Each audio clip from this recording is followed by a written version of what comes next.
Hello friends. आज मैं आपके सामने फरवरी सेकेंड वीक के वीकली करंट अफेयर्स लेके आ रहा हूँ, लास्ट वीक के। चलिए शुरू करते हैं।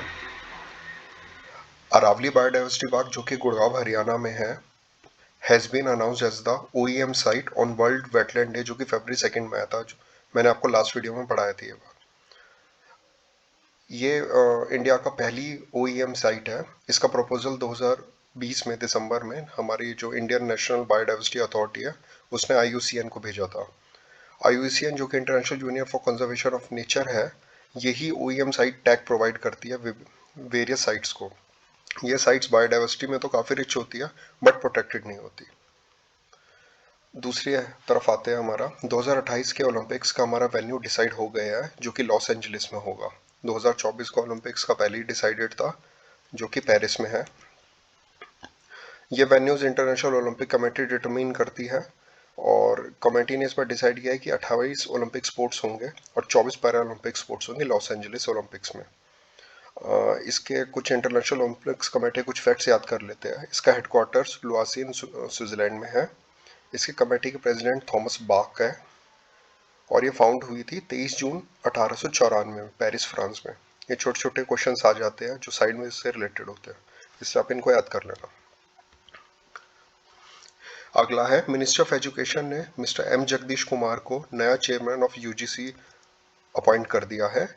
ये पहले हमारे JNU न्यू दिल्ली के वाइस चांसलर रह चुके हैं। वही दूसरी तरफ संती श्री दुल्लुपड़ी पंडित है, इनको नया वाइस चांसलर चुना गया है जवाहरलाल नेहरू यूनिवर्सिटी का। ये फर्स्ट वुमेन VC है इस यूनिवर्सिटी की। यूजुअली यहाँ का VC प्रेसिडेंट की तरह अपॉइंट किया जाता है, क्योंकि वो सारी सेंट्रल यूनिवर्सिटीज़ के विजिटर होते हैं। इनकी जो अपॉइंटमेंट है वो रिकमेंड करती है प्राइम मिनिस्टर एजुकेशन मिनिस्ट्री। ये पहले पॉलिटिकल साइंस की प्रोफेसर थी, जो सविताराबाई फुले पुणे यूनिवर्सिटी में पढ़ा रही थी इससे पहले। अगला है ऑपरेशन आहट, रेलवे प्रोटेक्शन फोर्स है, उन्होंने लॉन्च किया है।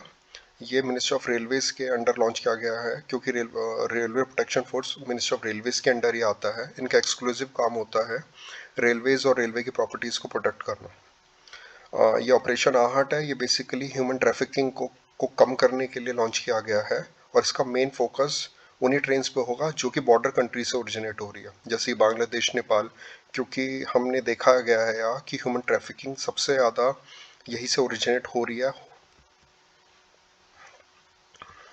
जम्मू कश्मीर में कंचोत फेस्टिवल बनाया गया है। ये भद्रवाह डोडा डिस्ट्रिक्ट है जम्मू डिवीज़न की, वहाँ बनाया जाता है वहाँ के लोगों द्वारा, हिंदूज़ के थ्रू। बेसिकली नाग फॉलोअर्स बनाते हैं। इस फेस्टिवल में जो लोकल रेजिडेंट्स है, लेडीज़ होती है, वो अपने ट्रेडिशनल अटायर में ड्रेस होती है। ये गौरी तृतीया के दिन मनाया जाता है। यहाँ के लोग बिलीव करते हैं कि इसी दिन लॉर्ड शिवा, हमारे शिव जी और पार्वती जी की शादी हुई थी। ये आप याद रख लेना, क्योंकि स्टेट वाइज फेस्टिवल आ जाते हैं, कभी कभी एग्जाम से पूछे जाते हैं। Deloitte women in board room report इस बार पब्लिश कर दी गई है इस साल की। ये डेलॉइट एक बाहर की MNC है जो हर साल इस रिपोर्ट को पब्लिश करती है। ये 7th एडिशन है इस रिपोर्ट का। इसमें बताया गया है कि जो हमारे विमेन है वो 17.1% ही बोर्ड सीट्स को ऑक्यूपाई कर रखा है उन्होंने इंडिया में। जितने भी बोर्ड्स हैं हमारे बाकी कंपनीज के, उसमें सिर्फ 17.1% सीट्स पर ही वुमेन काबिज है। ये 2014 में हालांकि ये डेटा इंक्रीज हुआ है, 2014 में 9.4% था। 2014 को बेस ईयर इसलिए लिया गया है क्योंकि 2013 में जो कंपनीज एक्ट आया था उसमें ये कंपलसरी कर दिया गया था कि एटलीस्ट एक वुमेन बोर्ड्स में उनकी सीट रिजर्व की जाए। जो ग्लोबली है आउटसाइड इंडिया, उसमें रिप्रेजेंटेशन 19.7% है वुमेन्स का। जो कंट्री में ओनली 3.6% आर द चेयरपर्सन्स, जो कि वुमेन हमारी यहाँ कंपनीज में है, जो कि बहुत ही कम है। इसको बढ़ाने की ज़रूरत है। Indian documentary Writing with Fire nominate कर दी गई है 94th अकेडमी अवार्ड में as under best documentary feature category में।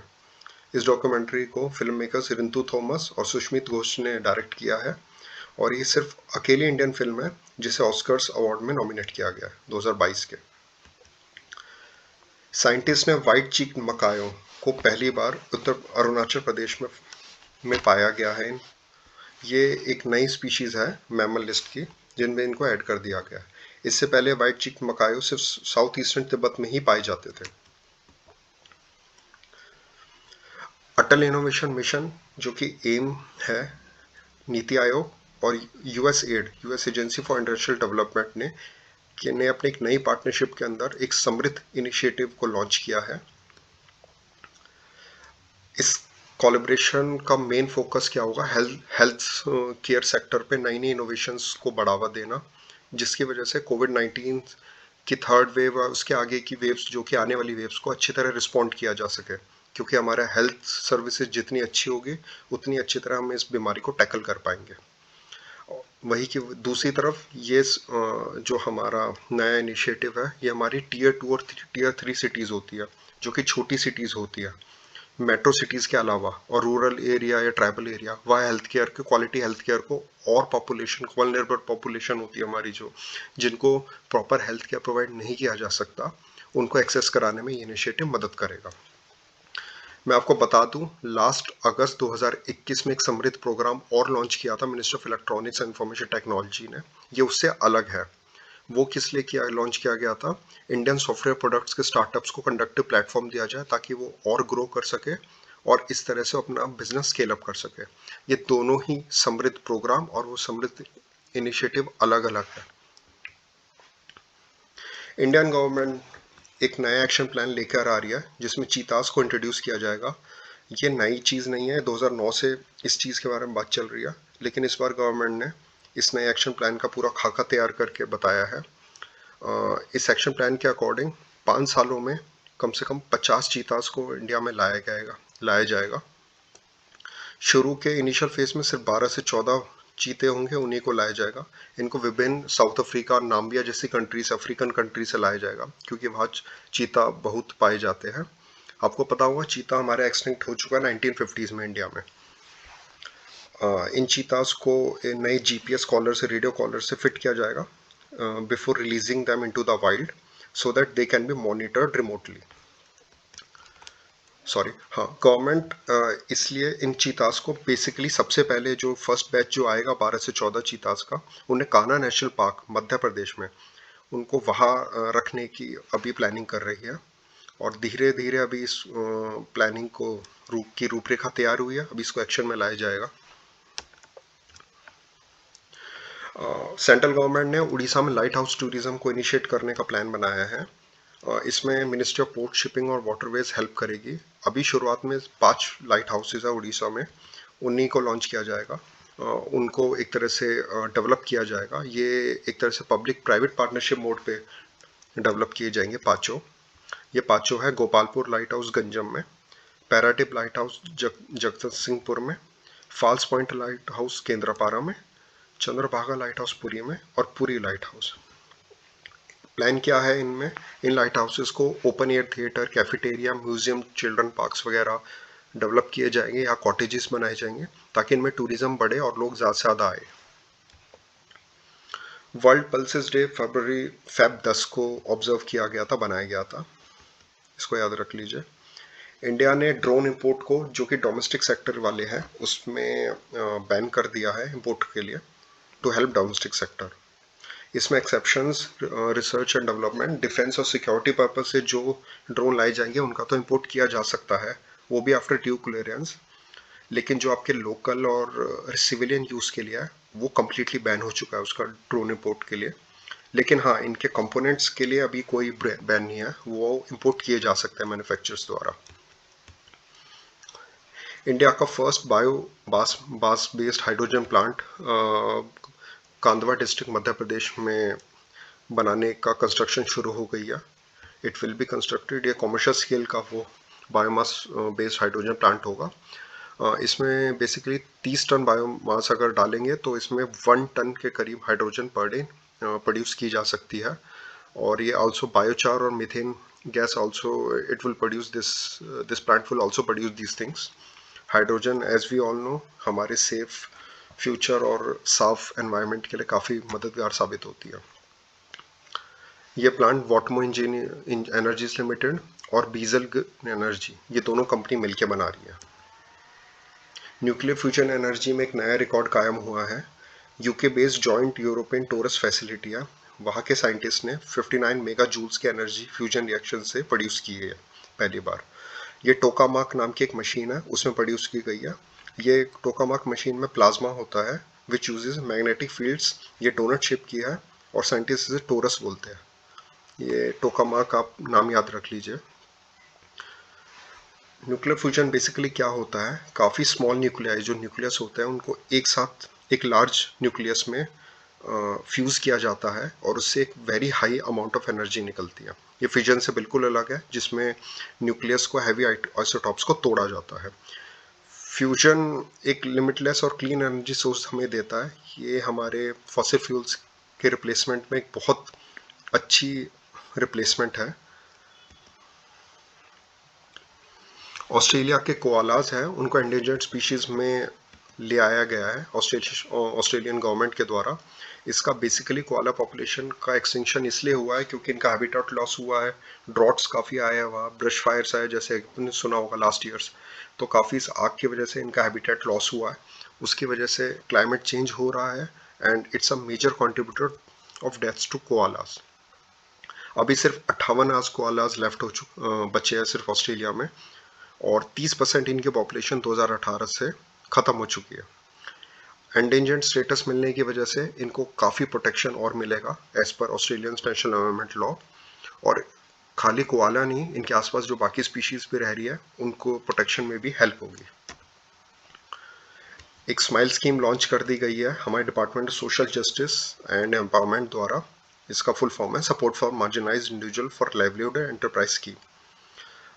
ये हमारे ट्रांसजेंडर जो कम्युनिटी है उनके वेलफेयर मेजर्स के लिए बनाई गई है, और जो पीपल भीख में बैगिंग में काफ़ी इन्वॉल्व हो चुके हैं उनकी हेल्प के लिए ये स्कीम लॉन्च की गई है।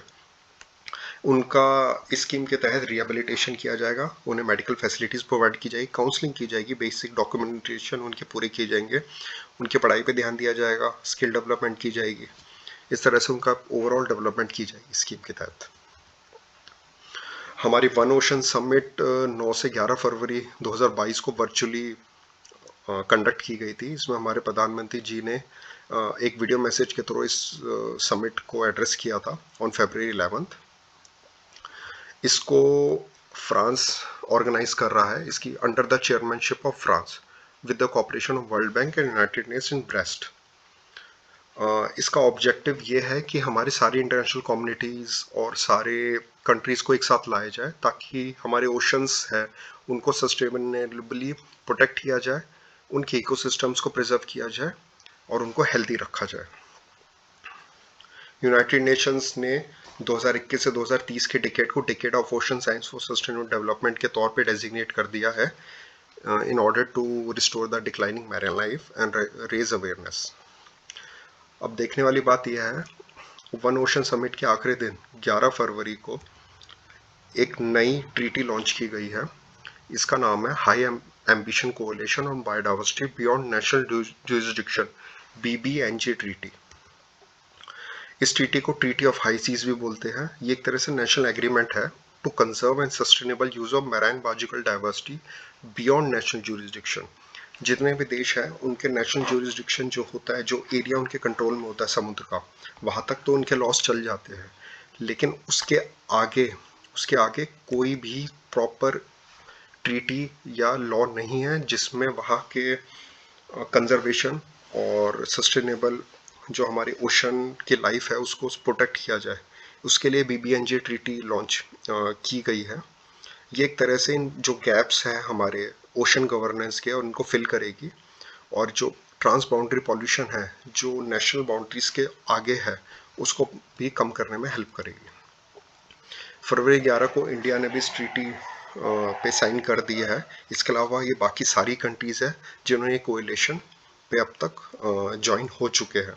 आप इसको देख लीजिएगा, याद कर लीजिएगा क्योंकि इसमें से क्वेश्चन आ सकते हैं। चलिए अभी तक के लिए बस इतना ही। आपको वीडियो अच्छी लगी है तो इसको लाइक करिए, इस चैनल को सब्सक्राइब करिए, और आगे कोई और टॉपिक के बारे में आप वीडियो चाहते हैं तो आप नीचे कमेंट सेक्शन में बता सकते हैं मुझे। चलिए, थैंक यू।